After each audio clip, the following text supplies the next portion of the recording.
Welcome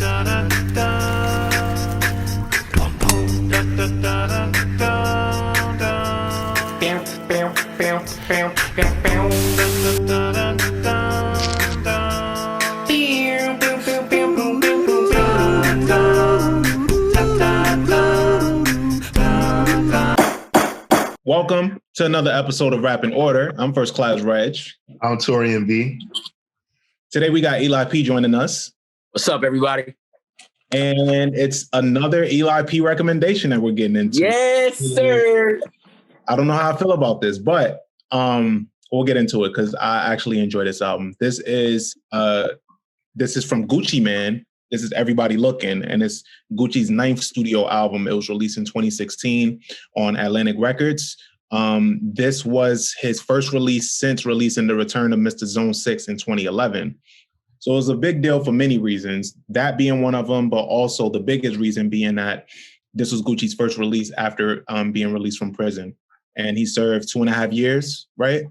2.5 to 3 years? Yes. Yeah, I think it was about like 3 years. Okay. And then this project featured Drake, Kanye West, Young Thug, some big production, of course, from mainstays like Zaytoven, Mike Will Made It, among others.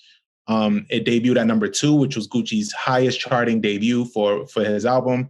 And Gucci was in a much better space, right? Mentally, physically, everything just was working for him around this time. And it still is. So they say. He's a clone, man. That ain't him. Yeah. And that started popping off too around this time. So but how do we feel about the album? Like the album itself, It's one of his more well-polished albums. If you're a Gucci Mane fan, you know that like he kind of records like how Pac did, where like he goes in and he records a numerous amount of songs and then he just is on to the next one. He kind of barely even listens back to him.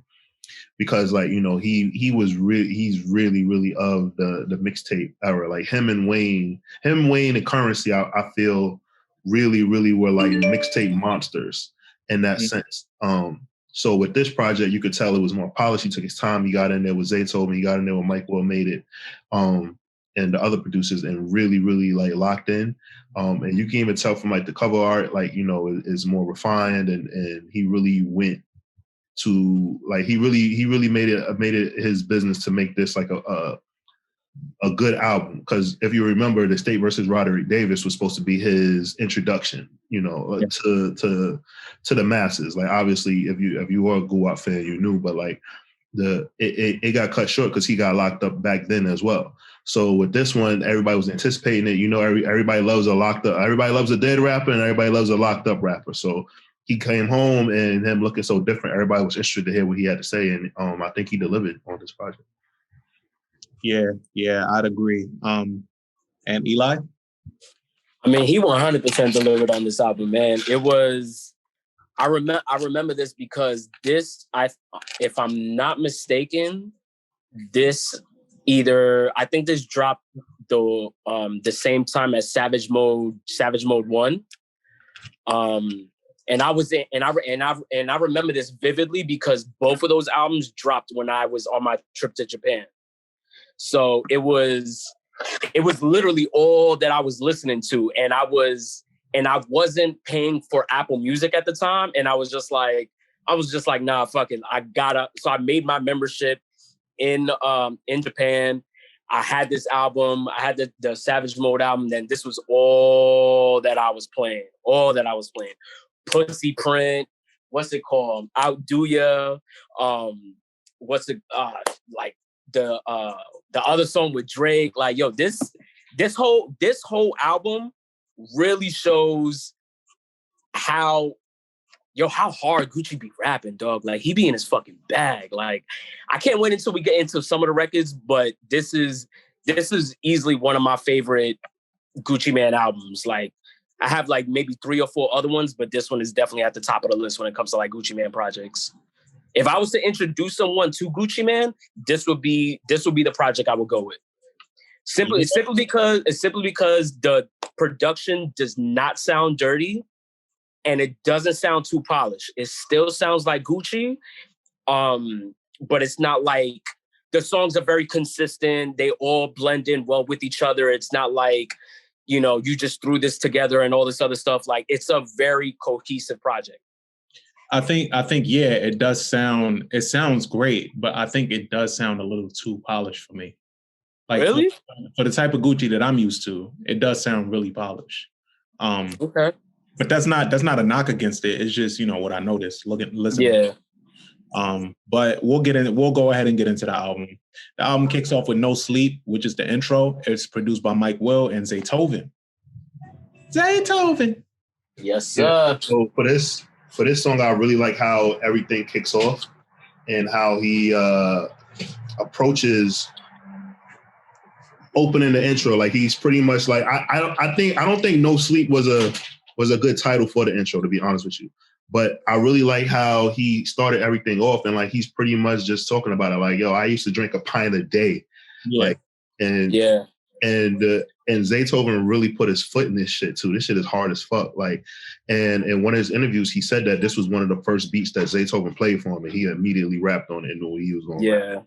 And also, sorry, one tidbit is that he said that he wrote an entire album that he hasn't even used yet in jail. But when he came home, he just did all new raps because he said that he was going to like save that for another time. But like, think about that. Like, what, like the shit that he said that he would have rapped about, the shit that he would have rapped about from when he was in jail said would have been completely different. Yeah. The work ethic for rappers that go to jail and when they come back is always crazy to me. Like, it makes sense, obviously, because you have nothing else to do but work on your craft and just better yourself. But it's always mind-boggling, like the amount of shit that they roll out, especially Gucci. This was his first release that year, but he released, I want to say 3 other projects that year. He came out in May. Wait, was he released? Yeah, he came out in May that year. And he came out with 4 projects by the end of the year. He said, because Isla and Santa came out that December. Yeah. That was Gucci was like, for like the first, I would have to say maybe 2 to 3 years that he was out of jail, man, Gucci was like on a strong run. Like, he had Drop Top WAP with Metro Boomin. Then I think he had like his first like big single, and that was with Bruno Mars. Yeah. And then and also we also have to acknowledge the fact that when he was in jail, he dropped roughly about 30 to 40 mixtapes while he was in jail. And that's fucking insane. Not 30 to 40, but it was I want to say it was like 20 to 30, not 30 to 40. No, dog. I'm almost positive it's about like 30 or 40. I'm pretty sure I'm exaggerating, but I'm almost positive. All right, how you gonna double down on something and then back? Don't even matter, bro. It's crazy, bro. His work ethic is insane. I fucking love Gucci for it, bro. Yeah, no, his work ethic is incredible. What else? We going on to the next one? Yeah, we can move on to the next one. Next one. Is my service trash? What's going on? Next one is I'll Do Ya. I'll Do Ya is produced by Zaytoven. Gucci flies solo on this, of course. Eli, you pointed this one out when you were naming some of your favorite songs on the album. What else did you have to say on this one? Can you hear me? It must be delayed for Eli. This is just typical Gucci. This is Gucci. This is Gucci just doing his thing. So is my service good? Yo, you heard me 15 seconds later. I'm like, yo, what the hell? He still can't hear me right now. Yeah, he keeps freezing up. That was funny. Am I good right now? Yeah, you good. That was the most Eli thing ever. I swear to God. Yo, the second song? How do you feel? Well, we'll get to you, Taurian. You want to share your thoughts? Yeah, this was a strong second track. Like, Zaytoven is such a talented producer, and I think that we need to like highlight that on the album too, because he plays piano, he doesn't drink, he doesn't smoke, he doesn't have any vices, and like he's legit a church boy. Like his family has a church, and he like helps run it and everything like that. And musically, the first 2 tracks on the album are really good, and it still stuck to the sound that like him and Gucci helped build in trap music, and Guap is just on there talking his regular shit. he's like, I don't want to call him a down south Cameron because he's his own artist in his own right. But if I had to explain to someone who's never listened to Gucci Mane, I would say that he's like a down south Cameron. Like the way he talks shit, the way he flosses, his confidence, like everything about him is fucking like immaculate. And now he looks it. The man is 6'2" with fucking 5-inch veneers in his mouth, and he's just fucking great looking. He looked like Omarion. You don't look like Omarion to y'all? You wildin'. Hell no. He do. But anyway, what was your thoughts on? Hell no. What was your thoughts on this one? I'll Do You is great, man. I'll Do You. He's just basically talking to like it's kind of funny of the context of the song because he's basically talking. It's his first album out since he got out of jail, and I'll Do You. This song is about him talking to other people how the feds got you, which is kind of funny, but the song goes hard. The song goes hard. Okay. All right. So my service is fucking trapped. Yeah. Yo, I'm about to log off and come back in. Yeah, do it. We'll keep going. His service was terrible. Yeah, his service is choppy. But yeah, like that. It's just him. He just talks shit so well, man, and I really appreciate it. Yeah, exactly. This is the type of energy that I wanted him to be on. I didn't know, like when you saw Gucci, I didn't know exactly how he would be. Oh, that's funny. Danny came back and Eli left. Yeah. But I didn't know how he would be when I heard this. But it was good to hear him on this type of energy. I kind of had a feeling. The next song. Oh, my bad.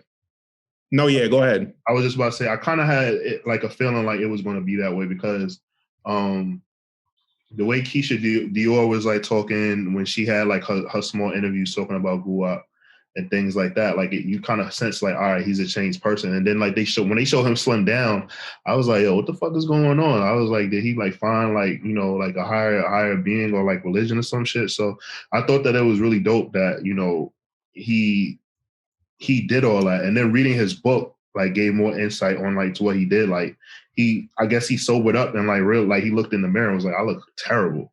And he's a very vain person. So I think that just made like a huge difference. Yeah, and I was watching some of his interviews earlier, and he was saying how before he didn't have the will to, or like he didn't have the motivation to look better because he was already still getting everything that he wanted, like, you know, women, money, everything. Everybody was telling him that he looked great, you know, like, so he had a bunch of like yes men around him, and since he was feeding off that energy, like he didn't see it for himself to get better. But it wasn't until he got locked up that he was like, well, there's nothing else to do. Right. That he got motivated. But yeah, we'll get into the next song, which is Back on Road. Back on Road features Drake and is produced by Boy Wonder and Murder Beats. I love this song. Love this song. It doesn't even feel like it's missing a Drake verse. Like I just like it the way it is. If you guys remember, Drake announced is one of the many projects that Drake announced that he didn't release, but he actually announced a project with Gucci. He said he was supposed to come out with a collab album, and for whatever reason, it didn't even come out. We had a name for it and everything. Yeah. It was called Sixers, I think. Yeah. I don't know what happened with that. I think probably like he like Drake's people or something like that probably was like clearances and stuff probably. Yeah. But that would have been dope. Danny, what's up? Thank you for joining us. What's good, guys? Sorry I'm a little late. How you guys doing? No, we're good, man. We're not that far into the album. We're on track number 3. Yeah, I see Back on Road. Yeah. You got thoughts on this one? You guys already know me. Since LA's not here, I'm gonna take over for the OVO stand. This shit was hard.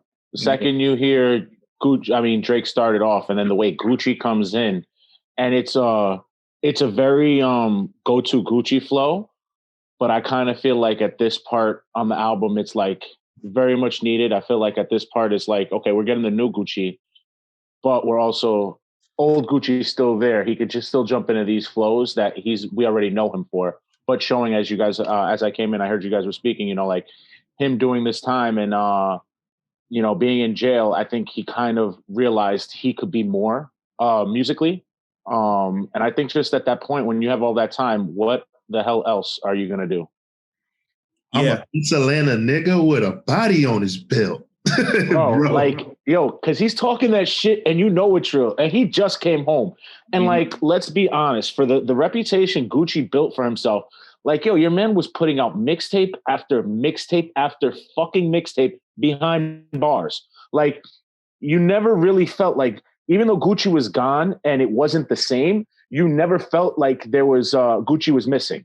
Like, you knew that as soon as he was going to touch down, like, there's other artists who don't have that kind of presence while being in jail. Like, you know, we're just seeing now, you know, for example, this is the first two that come to mind is Rowdy coming out, you know, like we got to hear him on Pop's album and we got to hear him and Bobby on the Rats album, but we never, you know, we never got that from Gucci.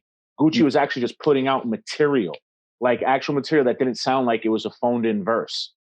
So he was consistent and training. Like, what else you going to do? He worked out, got sober, stepped his bars up. And this album is the epitome of somebody stepping their game up. Like, if you ever want to see like a growth in an artist, whenever you want to, like, somebody asks for an example of like growth from one project to another, go to the previous project and then show them this. And the growth in Gucci is undeniable at this point. All right. So I fact checked it. He put out 14 projects while he was locked up, and he made $1.3 million in that time. That was all that he just had on the hard drive that was saved, and he just had keep putting it out. Another thing is what Gucci Mane is really slept on for is like his business savvy. He's a very good businessman, and I think for a long time because you hear his accent and you saw his antics, we all thought like, oh, Gucci Mane is not that smart or he's just a dumb country nigga, but like actually his business mind is impeccable. It is really good. And that's why like so many artists love him and pay so much homage to him. And so many producers are so loyal to him because he does good business and then he makes things happen. So think about it. He's making all that money while these projects are coming out. The producers, the artists also getting paid. Nobody can say that he robbed them. Like he's doing everything right. And I'm curious to know if like Deb taught him the business or he just learned the business on his own. In his book, he like grazed on that, but like he kind of gave a lot more credit to his lawyers than anything with his business being handled well. And Keisha also. Yeah, I was about to say that. Keisha. She handled a lot of his business while he was away really well also. But I'm saying like his business was good before that. Like, so that's why I'm saying like I'm curious to know like who like I'm pretty sure he told Keisha exactly what she wanted and she went out and did it. And I still give her credit, but like before he met her, his business was still good. So I wonder, like, how did he, you know, what really like contributed to that? Because he didn't really talk about that much in the book when I read it. Well, like you said, I think in retrospect now, because like I said, I was watching a bunch of Gucci interviews earlier. I think he might have got some of that intel from Waka's mom. Like he could have got. I think he's referring to Deb. From Deb. Yeah, he could have got some of that from her, but he probably didn't feel compelled to talk about it because he doesn't really talk to them at all anymore. Like, so I think it's just something that he didn't shed light on. But I think if you look at how his business was going, I think she probably had a lot to do with it too. I mean, yeah, and you also see it with the way he moved, like when he was going into jail, like he also like is. Besides just being business savvy and keeping it to himself for his own benefit, he's also blessed others with knowledge. And you see that time and time again. When he's done things like, you know, giving Shmigos to QVC before he got locked, giving QVC is the fucking channel. But or giving Young Thug to 300 and Leo and them. Like when he had these artists already, he knew what he was giving up at the time. But he also knew, hey, look, I'm going to do time. And at the time, Gucci was an animal. Gucci is not the Gucci we have now. So Gucci may have gone in with this time, not knowing what Gucci was going to come out, if Gucci was going to come out, or how much time he really was going to maybe accrue while in there. So I kind of feel like he did the selfless thing in understanding his role in Atlanta culture. And he put them out there and he put his best foot forward. And you constantly see that also. All these younger generations, like I've even heard Yachty say that he's gotten business, advice from fucking Gucci. Like a lot of this what we have going on, even if we want to go back further, I've heard interviews where when Wayne went on his mixtape run, said his biggest influences for his mixtape run were seeing how Gucci worked and seeing how Chameleonaire worked. Like even back then, these men were putting out mixtape after fucking mixtape, and they were doing it straight to consumer out of their trunk. Like a lot of times we go through this, like it came up when we were doing the Jeezy verse, when they had the Jeezy versus Gucci verses. Gucci didn't play these corporate games. Gucci didn't sit down with labels and radio stations because he was direct to consumer. He's not going to take a cut the big, corporate machine in his business without making sure he's getting his pay for it too. And that's why we didn't get, when he was out and he was really buzzing down south, I guess at his, like when he was coming into the game, like I feel like the rest of the country is really far behind because we didn't understand what Gucci was doing in Atlanta if you weren't tapped in. And like all of that is just setting up for what now artists are going through, the independent game now. And he really is a forefather in working this, in coming to labels or coming to, to different business ventures, building up your own leverage, building up your own worth to these companies. Like we never thought, even though his name was Gucci Mane for the jump, when did we ever think we'd see a Gucci ad? Like, yeah, growth is impeccable. That's a good call out, man. Because that's true. I was surprised as hell about that. I never in a million years would have thought that I would have saw Gucci link up with Gucci. I don't know why. It just, obviously it makes sense, but I just never saw that happen. Yeah, and I think a lot of that, is when Gucci got called out for a lot of shit. They brought Dapper Dan on officially. I think they're over there. It seems like they're starting to understand the culture more that they're taking advantage of for money. So it seems like they finally made a really good move for culture that they've eaten off of for so many years. Yeah, agreed. It's good to know they're not tone deaf. So the next song that before we get into the next song, hey Rob, thank you for joining us. Yo, what up? What's going on? What's good? So we're getting into the next song, which is Way Back. And it's produced by Mike Will Made It and Zaytoven. But before we get into that, do you want to share your overall view of this album? And sorry, Danny, I meant to ask you that too. I'll be the first one to say I was never a big Gucci fan. I guess living down south, it just everybody playing this so much, I was just turned off by it. But I always knew his influences, what he meant to culture. I know what this album means to so many people because it's not very often you get a second chance at life. And this is his second chance. Like you can hear it in the music. He's more refreshed. He sounds cleaner. He looks amazing. Like I know this was a very big deal when this album came together. Even the colors, how vibrant the album cover was a true inspiration to him just being free. And it was very, very good to hear at the time. Shout out to friend of the show, Mannion, on the cover too. Jonathan Mannion did this cover. Oh, he did that? Yo, there isn't a cover that this dude did. I know. That man is good. That man is good. Look at the white people contributing to hip hop. It's great. Yeah, it's insane. It is. Helping build the house, But before we get into this next song, Danny, I did meant to ask you your overall take of this album before we get into the next song. I love this album. This was the album where I feel like a lot of people who didn't give Gucci a chance prior finally gave him a chance. I think there was another album, the album right before he went in. I forgot which one it was. Mr. Zone 6? Yes, Mr. Zone 6. I feel like there was a group of people who started jumping on right around then. Because I'm going to be honest, I wasn't early on the Gucci wave. I didn't jump on the Gucci probably till the State versus Roderick Davis. And it literally took a friend from who, I was working with who was from Atlanta to be like, no, you need to understand, like, he's not that lyrical like you guys are used to up here, but he's talking real shit and he really got it. Like, I don't know if it's true, but he told me the story, apparently how Gucci got on. I don't know if this is true. I'm going to go to T on this one. Apparently he found a car. He like robbed a car and just so happened in the car, there was like 100 bricks of weed in there. And he went, flipped all the weed, invested into crack, and then all that money went and invested into the studio. Oh, shit. And doing music. I don't know if that's true, but that was always the story I heard of Gucci. So I'm going to Taurian the historian on this one to confirm or correct me on that. I never heard that story, but I do know that like he invested money into his studio from selling weed and crack in Atlanta. I never heard that like he found a car with 100 bricks of weed or anything like that. And I mean that maybe that is true, but like, I've never heard that one. So I'm not going to say it's not true, but I never heard that one. But I do know like that's how he was able to start like his studio, and that was like a big deal too. The fact that like he made a studio and it wasn't because you got to remember like like back then like niggas was recording in their bathrooms and shit like that. Like people were making studios in their bathrooms, and the fact that he was making a studio for niggas in the hood, and it made other people like want to invest in it, and that's why like his very very good friend P, who is one of the CEOs of QC, like that's what made him think like, oh shit, like this is like clean money, like you know what I'm saying, we charge a motherfucker $100 an hour, you know, all these D boys coming in here wanting to do that. So I know that was like a big thing in his career, him opening that studio and doing that. That was like a brilliant idea. And then charging the record labels, and that's how he built his relationships.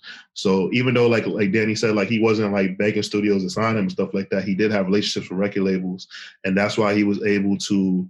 That's why so many artists came across because he has a studio and it's a state of the art studio. Like it's not like some janky shit. Like he put like over $1 million into that studio, and they was like, yo, if you want your shit to sound clear, if you want it to sound good, you gotta go to Gucci Studio. And now like every rapper in Atlanta has like a state of the art studio. Like now it's like a thing. Like TIG, YF and Lucci's label, like they have a studio, and like their studio is so big, like they have like a fucking basketball gym in that shit. Like it's fucking crazy. Damn. Must be nice. All right. So we'll get into the next song, which is Way Back. Way Back is produced by Mike Will and Zaytoven. How we feel about this one? This shit is crazy because Gucci really said that he'd rather a Zaytoven beat over a Dre beat. Which is wild to me. But that's his Dre.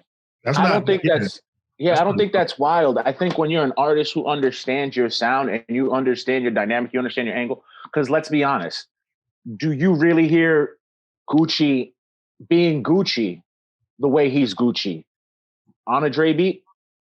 Hell yeah. And especially after hearing how Dr. Dre is in the studio with people. Now, I mean, hold on, let me finish. Keeping in mind that literally we've had people like Method Man talk about they've had to do the same verse over 50, 60 times to the point they got frustrated with Dre and said, fuck it, I'm recording it how I want. And that we've never heard that release. Everybody who works with Dre is an extreme perfectionist. A lot of what Gucci does is, I'm going to just do my thing and keep it moving. I don't think that two characters like that or two entities like that don't sound like they're going to make the most cohesive and best music together. Gucci sounds like he goes in and has fun, and this is what we get, and it comes out of it. That's how he gets the best out of him. When Dre, you go to work with Dre, you're going to fucking work. Look at the caliber of artists that survive with Drake and look at everybody else. If you're not the caliber of artists that survive, or rather thrives with Dre, there's a lot of people who fall wayside. There's a lot of people who can't release their Dre shit. There's a lot of people who have like, that shit's not that hot. Dre's not an easy producer to work with. He's not for everybody, no matter how great you are. I get what you're saying with that. You made a good point, but I don't even think it's that deep. I think it just boils down to loyalty. Like Zaytoven gave him his first hit. Like so icy is like that's Zaytoven. Yeah. The whole hook, but I'm saying the whole hook is just basically him describing his loyalty to Zaytoven. Yeah. That's what I'm saying. It's yes, he picked that, but I'm saying understand where he's probably coming from with that. Besides the fact it's loyalty, it's realistically, do we think that Gucci Dre song is going to be the best of Dre or the best of Gucci we've ever heard?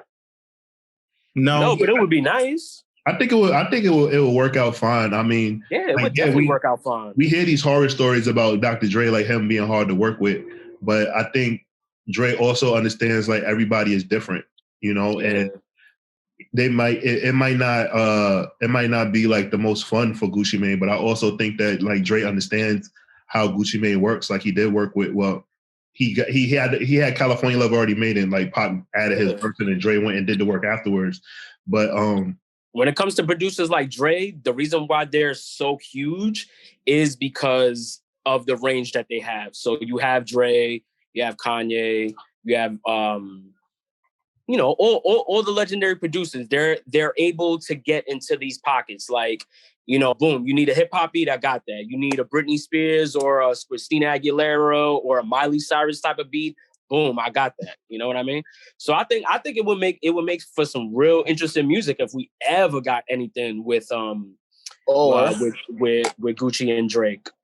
Or it could just be a jab at T.I. because at the time T.I. had a song with Dr. Dre called Dope, and it was the lead single. What does that have to do with anything? I think that's and it was a Dre and T.I. beat. I mean, I wouldn't. It was Dre and T.I. song. So what does that have to do with Gucci though? Gucci doesn't really fuck with T.I. like that. I mean, yeah, but he's never made. Even though he doesn't fuck with T.I. like that, he's never made it a beef with T.I. It's more like, all right, you fuck with the person I don't fuck with, I'm not gonna fuck with you. It's never come off like Gucci has ill will towards T.I. It's just like, nah, you're a friend of my enemy, therefore I can't be friends with you. Is more the feeling I've gotten from Gucci throughout the years. Not, I don't feel like he's really sent shots at T.I. or would take shit from T.I. personal, especially because it seems like he's definitely throwing shots at T.I. He said I will let your ugly ass wife suck my dick. Like that's a shot. Oh, a direct shot. I stand corrected. He just felt the way about because you gotta understand, like, Gucci is from Atlanta and Jeezy's from Macon. So when all that shit was going down, he was like, yo, these niggas is wrong. Ride out with me. Like, you know, these niggas is trying to fucking kill me. Oh, okay. Yeah. I get what you're saying. And he looked at T.I. because they had a relationship, and T.I. was like, I'm not going to get involved in that. And so Gucci was like, all right, well, then fuck you too. And that's what happened. Like, it wasn't that deep, but it was a situation where it's kind of like, yo, nigga, like they not even from here. These black mafia family niggas, BMF, like they from fucking Detroit, and this nigga Jeezy is out here putting hits on my head, nigga. Like, you know me, nigga. Like, yo, Detroit just starts trouble wherever they go, huh? Look at Regg. It's not a girlfriend. It's not a girlfriend safe. I've been nothing but good to y'all, man. There's not a girlfriend safe. I would say that when I listen to it, it also tells me Gucci Mane doesn't play the commercial route at all. I mean, yeah, he has a song Gucci Time with Swiss, but I think that may be the first like crossover commercial record we hear from Gucci Mane. I mean, like over the top, overtly over the top. Like, yeah, Lemon is like there, but Lemonade became a fan favorite, like just because we liked it. But when you listen to Gucci Time, it had Swiss all over it, and the fire and the pyro and the video. It was a lot. That's not a Gucci Mane video. Like you can see that there was some money put towards that. Well, so it's that's different. what I mean. It's different now. All right, so when Gucci Mane first came out, they had Icy. That was a pop. That was, even though it wasn't meant to be a pop hit, it was on pop radio. The reason why I didn't go further was because of the falling out. Yeah, Gucci Mane, when he got the State versus Roderick Davis, that was his try at a commercial project. It wasn't that it wasn't what he, because it was everything he wanted. Like he loves that album. Like he doesn't say like, man, he made me do this, anything like that. That's my favorite Gucci album. Like, I just think that for some fans, like they were just used to, you know, like the, you know, chicken talk shit, you know, the bird print and everything like that. But you got to understand, like, he still was like rapping the shit that he wanted to talk about. It was just on a different beat. I don't think that was like his. I don't think he was reluctant, and I don't think that it was like a record where like it was like, I don't think that his Gucci Time was forced on him because he liked that shit. Like he thought that shit was cold. He just was working with different producers, because you got to remember he was only working with like select producers, and then working with Swizz, like that was something that was a goal of his, because like you got to understand also Swizz has ties to Atlanta, so it's not like him working with Swizz was that far out of reach. Like I know that like he's known for the you know, the Rough Riders anthem and everything like that, but like Swizz has ties to the South. Like he lived in Atlanta. He lived in Atlanta. Yeah, exactly. And he has ties to the big band sound, and he has ties to the 808 drums. So when they work together, it's not as far-fetched as many would think. It's just that as New Yorkers, we think we own everything. Reg, you drinking lean because of the episode? No, I'm actually having wine, sir. You having wine out of styrofoam cup? Is that what I saw? It's not a styrofoam cup, man. What's wrong with y'all, man? I'm just checking. I'm not washing no dishes. I was just saying you different if you drinking wine out of styrofoam cup, and you really are from Detroit. All right, the next song is Pussy Print, and it features Kanye West. It's produced by Mars, Sway Lee, and Mike Will Made It. Big song, big deal for Gucci because I think this was maybe the second time that he worked with Kanye that year because he had that Champion song on Cruel Winter. Yeah, that was supposed to be on Cruel Winter. Cruel Winter never came out, right? Cruel Winter never came out. That was supposed to be the lead single for it. And Gucci had the hardest line on that song when he said, I gave my bitch $2 million because she stuck around. I was like, oh man, that's amazing. That's just, you know how he must feel after that? That's just beautiful. But that shit is fire. But for this song, give somebody $2 million is fucking incredible. Yeah. But this song was good. This song, how you guys feel about it? Nah, bro. Hold on. Bitch, stop all the comparisons. I'm not all these other artists. I'm Gucci Man. LaFleur, my neck on that real retarded shit. Keep a towel with me because my watch be dripping. My watch be dripping, bitch. Only I featured. I can't read this shit, but nonetheless, bro. I think our listeners know that. Yes, I can't read this shit, but bro, you can't Rob, read. You a better reader. This shit you can't read. Why don't you go ahead and read this shit, Rob? Because I can't read this shit. I can't get in that pocket. It's all good. Let's move on. Am I doing my lyrical breakdown? Is that what I'm doing? You just got to do the first verse, bro. I don't want everyone to think that everyone on this podcast can't read. So let's move on. It's about to sound like the Floyd Mayweather hour. Yeah. No. Because we both from fucking narcissist tendencies. Angela G.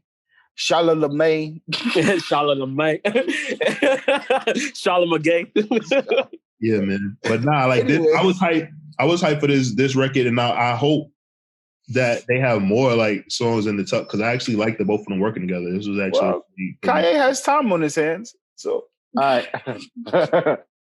not gonna lie. This is already when I've checked out of Kanye, but there's every once in a while there's a Kanye feature that I won't ignore. This was one of the first like Kanye features I didn't want to ignore. Post my fuck Kanye-ism. Okay.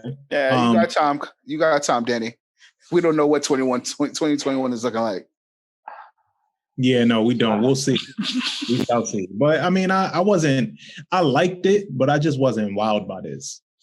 I'm sorry, Eli. Nah, man. That dude got in his bag, man, because we both some fucking narcissistic tendencies with psychopathic pockets, bitch. My bank account is crazy, bitch. I think it needs some medicine. I'm straight. My straight jacket, Givenchy. I can't even design the shit. Whatever. Whatever, man. That shit goes hard. Nobody tell you to double down and try to read again, all right? That's your fault. Yo, stick to taking pictures. It's a word. That's what I'm gonna do. I'm gonna just keep my mouth shut. All right. Next song is pop music. Hey, Rob, don't be mad because you can't fit in the frame. Oh no! No one can fit in the frame if you're taking the pictures from the floor, Eli. No one cares. Yo, shut the fuck up. You missed Eli telling Rob yesterday, "Stop fucking with me before I put you on a treadmill." Oh, he yeah? He did. So spicy, man. Yeah. Eli talks tough holding an iPhone XR in his hand. Shut up, bro. All right, guys. But pop music. Okay, pop music. Pop music is the next song, and it's produced by Miles Harris and Mike Will. I don't care. I don't really like this song. What? I don't really like this song. Call it pop music. This shit is hard. I feel weird because I feel like the beat doesn't, like the song doesn't match the title. I get it because it's not supposed to. It's like tongue in cheek. Oh, we're making a pop song that's not a pop song. You know, we're gonna be different. But I personally like the song. I just don't think it should have been called pop. Like, I don't think they should have taken the pop music album, but I love this beat. I mean, the song is about guns. That's the reason why. I get it. I just wouldn't have gone this angle with this beat, but I just love this beat. And the way he comes off on it, he's talking that shit. This shit is hard, dog. Yeah, I thoroughly enjoy this. I thoroughly enjoy this. I think him and Mike Will work really good together as well. I actually think it's really funny because they said that like the producers, like Mike Will and Zaytoven and Metro Boomin, they were like competing to like get songs to him and shit. Like they said like one day like Mike Will, like he was supposed to come and like he was pissed off that he came and like he saw Zaytoven at his house already and shit. And I just think that that's dope. That like they were like going so hard. It reminds me of like how Timbaland got mad when he did like Jay-Z didn't do an album produced all by him. And like he reached out to like Swiss Beats and like other producers and shit like that. Like Timbaland like took it personally. He's like, me and you like Snoop and Dre, and like Hov was like, well, nah, like I'd rather, work with a couple other producers. So I think that is dope that like Gucci Mane has like his like slew of producers that he works with, and it's like we can argue, we could be like which producer combo do we like him working with best? Like I think that's pretty dope that Gucci has that. It's like this. It's similar also with like the whole Bink, Just Blaze, Young Guru, and Kanye for Blueprint era rock. That competition, and it brought out the best in the artists that they were doing it for. Like imagine being like knowing you're in some of the best shape of your career, right? And every fucking producer that is hot, that has given you the best shit of your career so far, is like, nah, we need to do better. We're making it our point to outdo each other to give you the best fucking project we can. Imagine how great of a feeling that is to then come up with this at the end, because this album's amazing. Yeah, I mean his collection of in-house producers is amazing. Like they're all legends. You got Mike Will, Metro, Zaytoven, C-Note, Southside, Sunny Digital. Like you've got like you fuck with 808 Mafia too, right?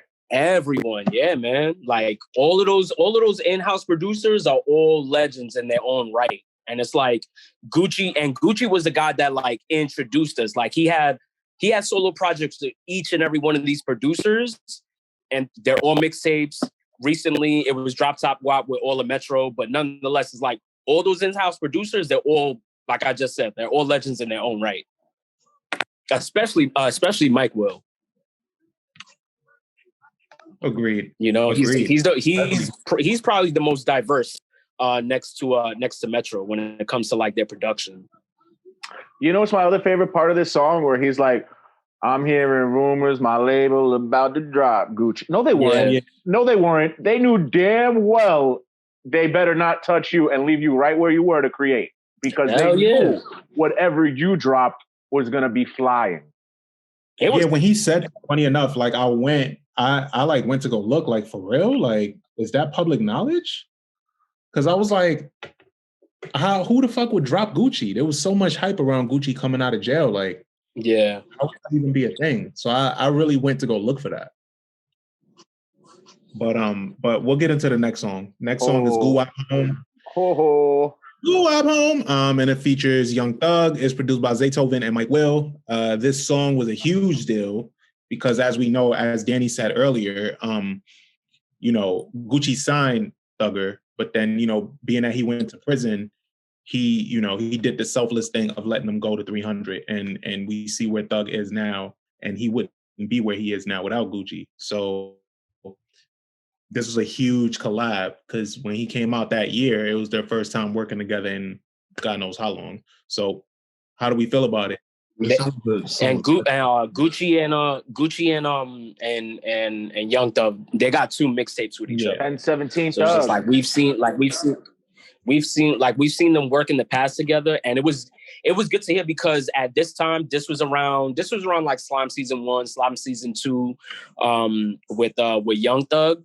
So Young Thug was really starting to come together as an artist. He wasn't really in his old raspy bag where it was kind of like, it was really hard to listen to Young Thug's music when it first came out. But like once this album came together and you see where Young Thug was at and you see where Gucci's at, like it was perfect because it was an homage to both of them. Like Gucci used his old flow, Young Thug used his old flow, that raspy kind of like singing voice where it's just like, you know, it's kind of like difficult to hear or whatever. He was able to put this cadence into that record, and it was just beautiful. So Yeah, it's a perfect match. You got Zaytoven, Gucci, and Young Thug, and they're all paying homage to their vintage sounds. And it's very rare in life. Beautiful. I agree with Eli as much as I agree with Eli right now because he's really wrong. And hooray! Really bad.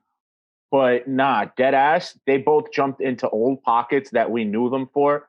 And it really did feel like, all right, we're going to give you what we should have gave you before, what we still owed you from back then. Like even down how like Gucci's talking about, I could take a bitch out of Magic right now and turn her into Nicki. Like, we know he could do that because he had like this was really, this warmed my heart up. This is like, you know, like, I don't know if you guys ever had friends who have done time and come home and you haven't seen them in years and years. And that first embrace, that's what this felt like. It's that first embrace for somebody you haven't seen in a minute. Yeah. Not everybody has that feeling, Rob. So I don't know, you know? I don't think you were outside like that, so I don't know who you know. I didn't like this song. I mean, it was a disappointment from their past work, and I wasn't a fan of it. I guess I wanted to hear them like rap and like the melody. I didn't like it. What like? What do you mean? Like, okay, I get what you're saying. I just said it. I said they didn't. I wanted them to rap. I get it. Like, so yeah. I get it. I think this was more. This is what I expected for the first song, like the first song to hear with them to be. Nah, I wanted to hear them talk their shit. It, like this, it was like a kind of like a fun song, and I was just like, like I could do without the fun shit. Like I didn't want that. I wanted them to. Yeah, I guess I wasn't let down by this song because I didn't really have, my expectation wasn't that high. I kind of just wanted to hear them together. So I got that and I was satisfied.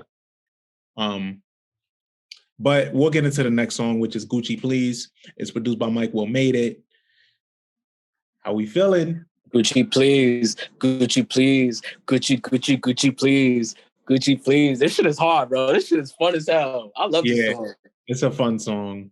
This is good. I fuck with this song. Seeing girls sing this song is one of my favorite things. Like when you're out, this song does come on, and seeing the girls that know this shit, it's like, all right, this shit's hard. This shit is. I've never seen a girl sing this song in New York. You show me where they at, and I'm going there. Oh no, we come out. Come out. I don't know what parties you going to. I need to be. I told you, start going downtown. Start going to Brooklyn with James, bro.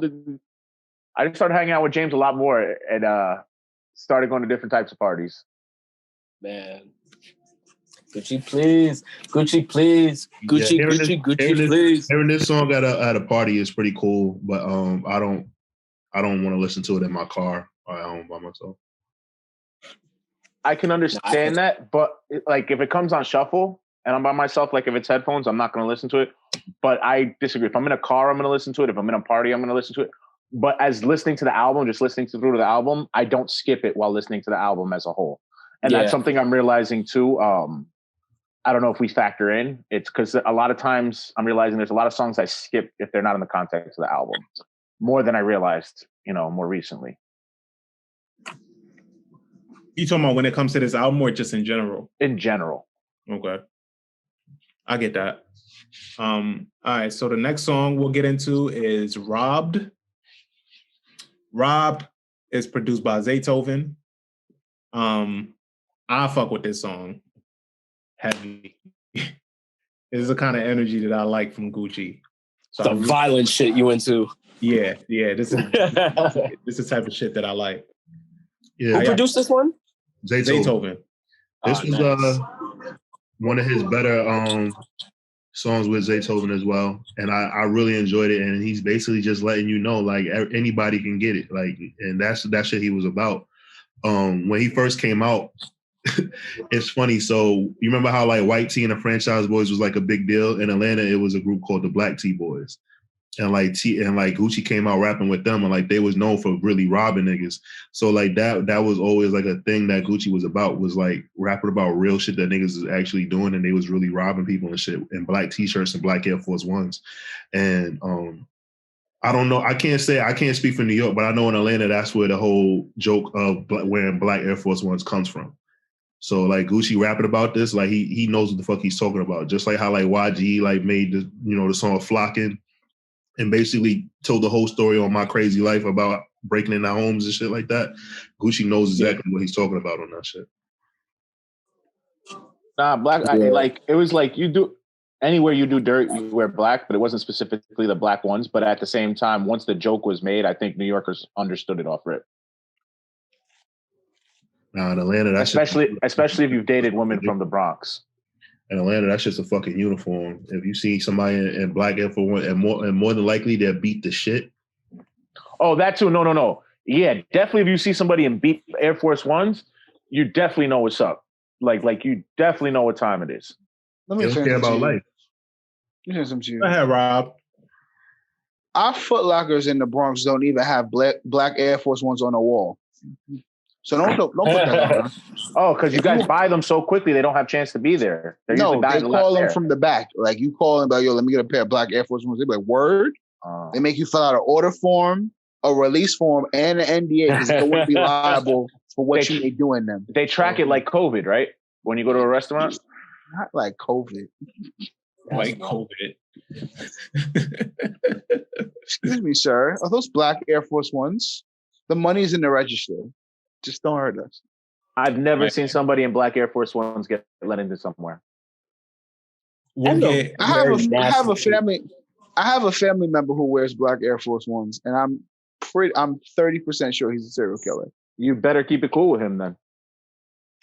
Word. When it comes to the family gathering, you like, yo, brother, you want to play? Yo, be like, yo, you family. Remember that. I got you. Are you comfortable, boss? Yo, you need another plate? You know they're trying to get right with you when they call you boss. Not on, boss. We'll get into the next song. Next song is Richest Nigga in the Room. It's produced by Zaytoven and Mike Will, of course. Richest Nigga in the Room. How we feel? Is telling the true story. He's basically telling you his life story, saying how he comes from humble beginnings, and now most rooms that he walks into, he has the most money. And he's probably right, unless he's in a room with Swiss Beats, Jay or Pharrell. Like a lot of the time, amongst rappers, obviously there's definitely people more rich than he is, but a lot of the times, a lot of the rooms that he's in, he's the richest person. So yeah, I thought that was cool. And I like storytelling Gucci. Like when he gets into his storytelling bag, even if it's not like true or anything like that, when he tells like small stories, if you listen to the song, he's telling like certain stories, and it's kind of like you remember in Pretty Woman when she went into the store and like the lady was following her all over the place, and then like after she meets Richard Gere, like she goes back and she says like she's gonna get all this stuff, and then she tells the lady like huge mistake, huge. Like that's kind of what Gucci is telling the story of Remnant in this song. So I thought that was pretty dope. Damn, that was such a good reference, a good way of putting it. That shout out to all of us watching Pretty Woman, by the way. Yeah. Hey, I mean, of course. Sex work positive over here. What I was gonna say is I lost the thought again. Fuck it. Oh, what's great? I'm an idiot. I just lost it again. Sorry, this week's good today. Well, if it comes back to you, just jump in and let us know. But Gucci's the first person that I ever really seen openly talking about ownership, and it seemed like he was subbing other rappers and explaining. He's like, yeah, this guy has a more expensive car. He may have more jewelry than me. He may have this, maybe more that. He's like, but I own my shit. Like there are other like of our generation, I'm saying he was the first one from the South going the independent route that I understood what he was doing. Because I know people try to explain to me what Master P did and how Cash Money did it. But I guess because for our generation, Gucci is what I saw that actually work in action and that be applied in action, and see how people have to adjust to Gucci and how the industry had to adjust to Gucci as opposed to the other way around. Okay. I'm glad you remembered that because that was a good ad. Yeah. Next song is First Day Out the Feds. It's produced by Plus and Mike Will. This is the song that had niggas going nuts. Like, yo, Gucci is about to be out here. Gucci's back. Gucci got a new body. He good out here. Gucci got a new body. That was one of the first songs that he dropped when he came home. That was the first song. That was the first song. Wasn't it? And didn't it come out like 2-3 days after he came out?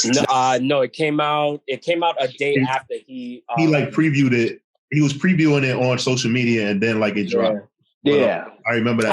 I remember because like he took a picture of the lyric and he posted it up on social on his social, and then I think while he was recording, they they had fucking Gucci Mane's lyrics all over the wall, like all his written notes, all his written raps from jail, they were just like on the fucking wall. And I remember, man, it had to have been like maybe 1-2 o'clock at night.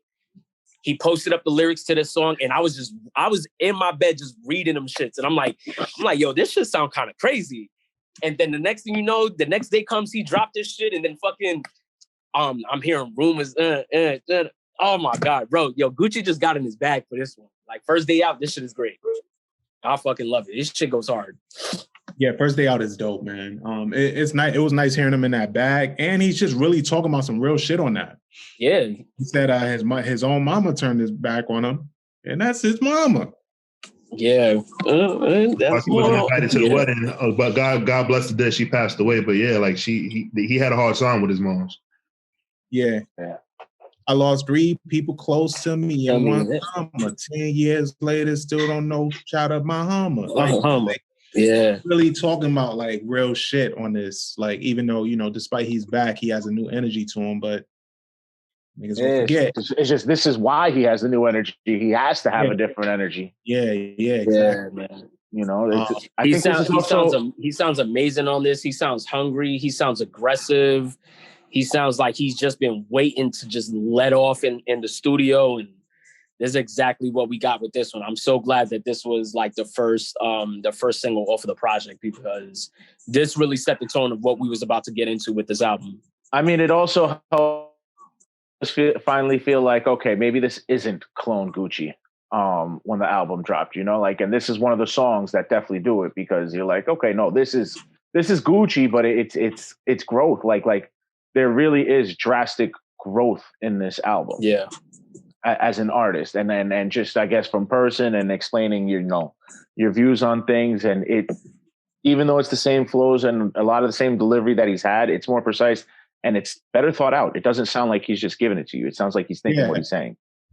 Yeah, because there's been time spent with his raps. Like it's like we said earlier, a lot of Gucci shit came out like that because he just used to put out content like that. But I think with shit like this that came out in the later years, he really sat with his content and tried to like refine it and make it something.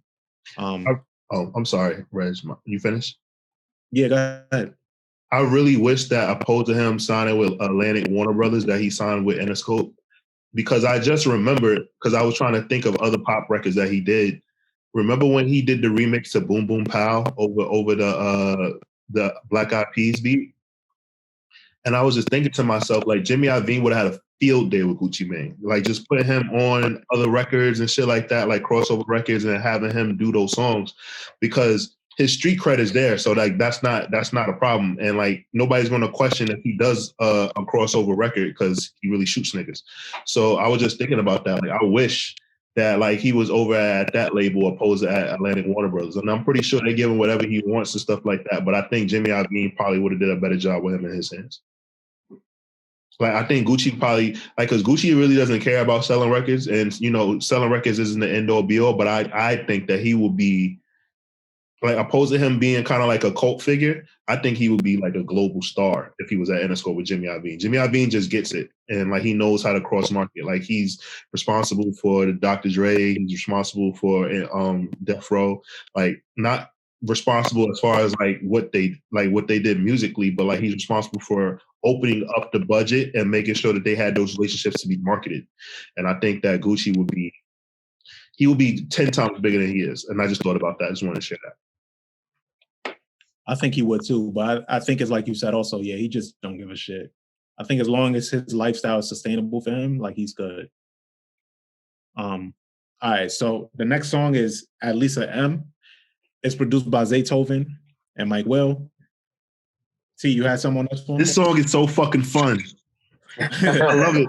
Nah, this song is so fun. Like it's just a fun record, and I get it, and I really enjoy that he found this pocket on this song and he just did it. Like, oh man. I remember when I forgot what time I went to LA, but like I played this and oh man, this is such a good song to play in LA. Like and just ride around with the windows down and shit like that. I didn't have a drop top, unfortunately, but I let all my windows down, let my sunroof back. And I enjoyed the shit out of this song. I love it. The production is fucking mean.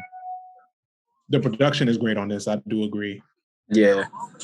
I'm riding with this one too, man. I fuck with this one.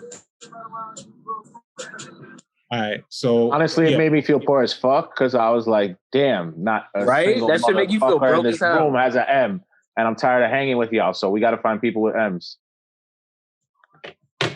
Well, all I got is a Metro card, man. I'm sorry. Hey, man, my shit is a monthly though. Oh, you doing better than me, bro? That's an MM. Yeah. Word. My shit a monthly, real investments. But we'll get into the next song, which is All My Children. All My Children. All My Children. Boy, friend of the show. But how do we feel about this song? Love it. This is Gucci just letting everybody know, like, yo, y'all are my kids, bro. I birthed all of y'all. Y'all get y'all flows from me. You get your hustle from me. You get your sound from me. All of this, like I'm the head honcho of all of this, and that's exactly what the song is about. All my children. It's a flex that he doesn't quite lean into that often. So I love when he does it. Yeah, exactly. I love it, man. But I don't really care for this song. Nah, this song's important. This song is definitely important, and this song is fucking great. Like this is a very necessary song. I'm happy it comes at the point in the album where it does come in, because it's almost like he's signing off. It's like, okay, y'all, like let's address something. He's like, I didn't do it this whole album, kind of like I threw little comments, but now we're making it clear. Understand and respect my family tree. I was gone for this long, but I still have all of the influence. I still run this much, and you guys owe me this much because of it. Danny. He made it very fucking clear. Again, so I like the concept and the content of the song. I just don't really like the song. I know what he's saying. I respect it because he's right. It said I'm the best A&R in the business, but there's an AR-15 in my Bentley. Love it. Is a bar. Yeah, man. That's a bar. But how would drug dealer from East Atlanta go platinum? Master P, 93, mixed with a little Easy E, dancing in the video like Puff because I got plenty G's. Bro, the way he just starts that verse, laid back, feet up, watching all my Rugrats, like making rock stars out of trap boys. And if we never talk again, I still got your back, boy. That's real. That's real. That's amazing from Gucci, man. Real. And I think if I'm wrong, there's only been Jeezy, Flocka, and T.I. Those are the only three that I know that have spoken ill on Gucci's name. Nah, I think Taurian might know a little bit more, but those are the ones that Does him and Nicki speak? Yeah, I think him and Nicki. Yeah, he apologized publicly. Yeah, they apologized about the tweets. They released some photos together. I think they had something else supposed to come out, but it never did. Yeah, but yeah, I would like to see Gucci and Nicki. No, my bad. She's on the Make Love single. Uh-huh. What album was that? It was Yeah, Gucci. they made up, and him and Walker squashed it, but Gucci just feels like there's no reason for them to fuck with each other. It's a closed case. Like Gucci said, there's no beef. And like after like a few interviews, like Walker was just left it alone. He was like, I don't got no problems with that man either. And they just stay on their sides of the road. I think after Slim Duncan passing, who tied them together, I think like things were just non-repairable, and you know. It just is what it is. I think they just know each other too well, and they know all the bones are buried and stuff like that. And it's just best for both of them to just It's actually kind of sad though, because they made some really great music together. I mean, not really. Sometimes sometimes it's just best to just leave things where they at. Like they had they recordings together and they had their relationship. And it might be certain unforgivable shit because they were so close that both of them feel like, I'm not going to be able to get over this shit because I really looked at you like blood. So, right. I feel like their relationship with like on some rapper apprentice kind of vibe, kind of like the same way I look at like Vado and Cam. It's not. That's not the same at all. I'm not saying the relationship is the same. I'm just saying the same at all. Okay.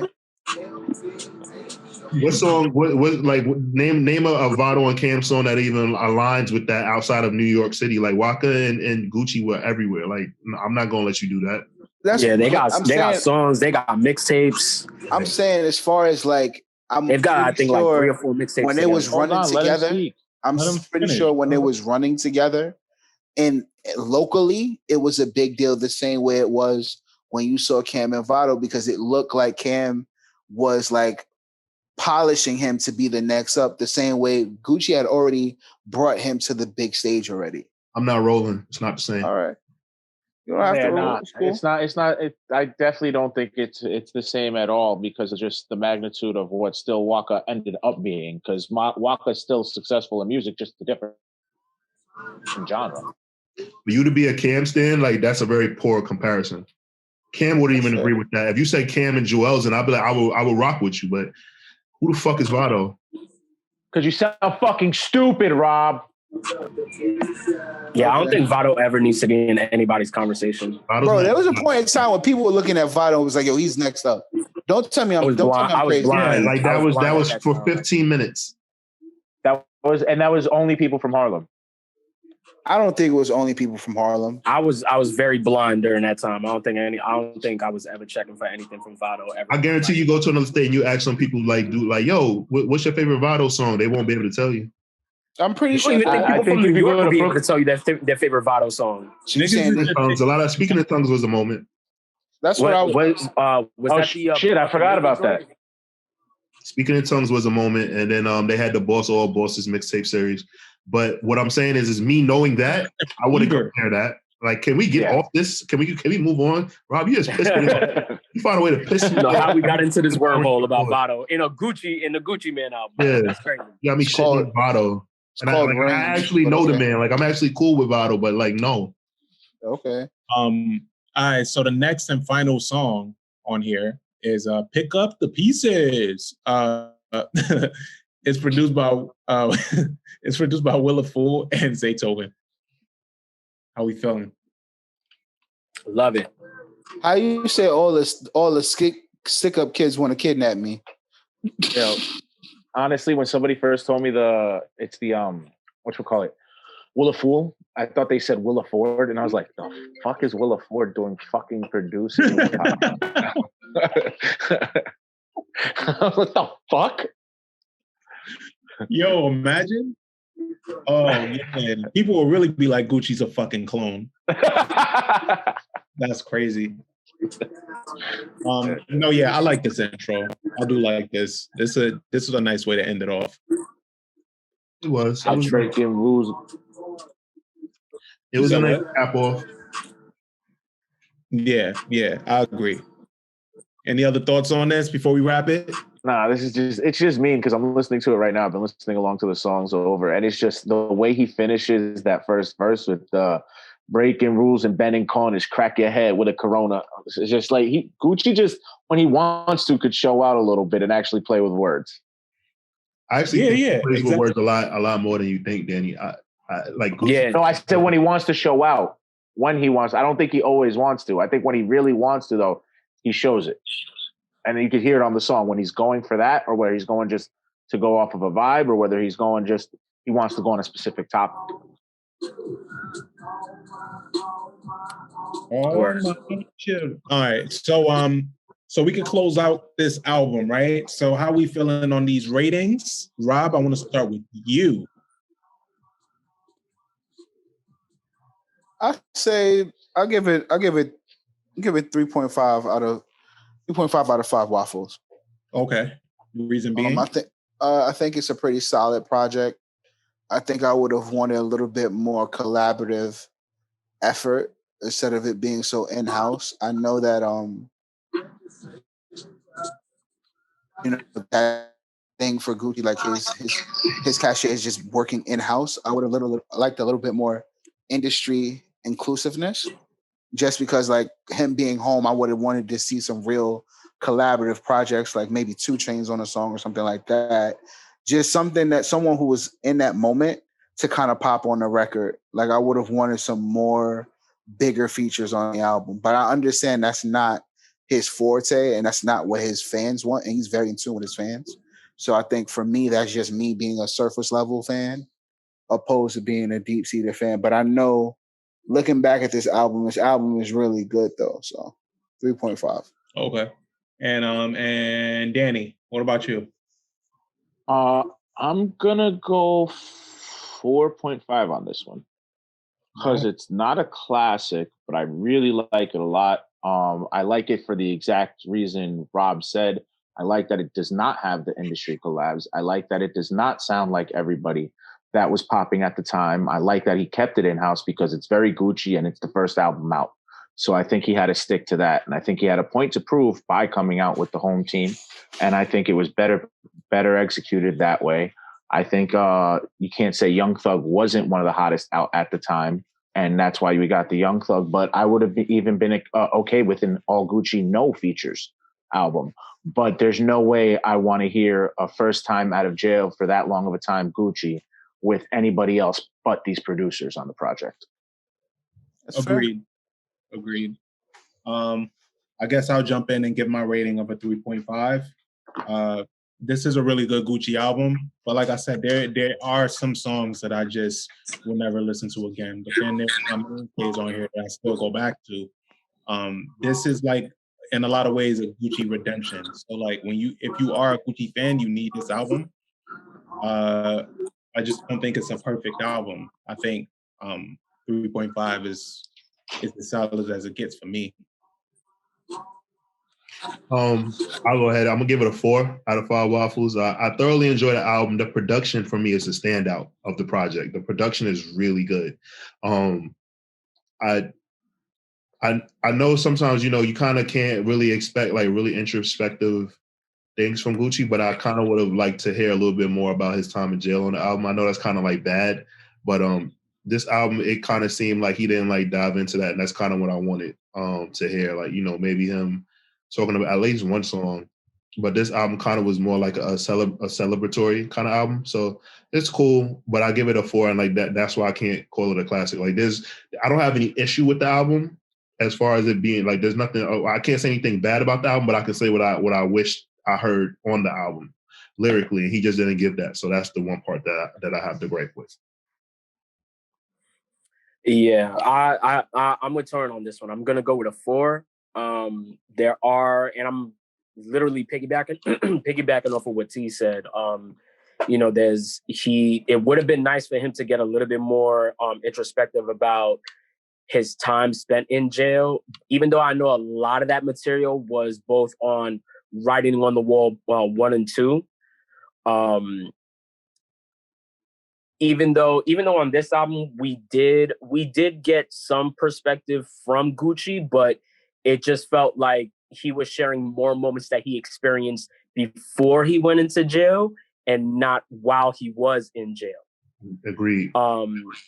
So I mean, those are those it's always good to hear those type of stories from Gucci, but I feel at this point in Gucci's career, we should be getting those type of moments very soon from him, especially now because congratulations to him. Both him and his wife just had their first baby together. They both have other children together. Yeah. And so now Gucci Man actually, so I'm very much looking forward to his next album. But as far as rating wise, I'm gonna go with a 4. I feel like every Gucci fan would love this album, and I feel like if I'm introducing someone to Gucci, this is gonna be the album that I'll go with. Okay, and I feel comfortable with that. We have our respective opinions on it. It's a solid Gucci project, nonetheless. So we're gonna leave it at that. I am First Class Regg. I'm Taurian B. And we are out of here. Peace. Peace.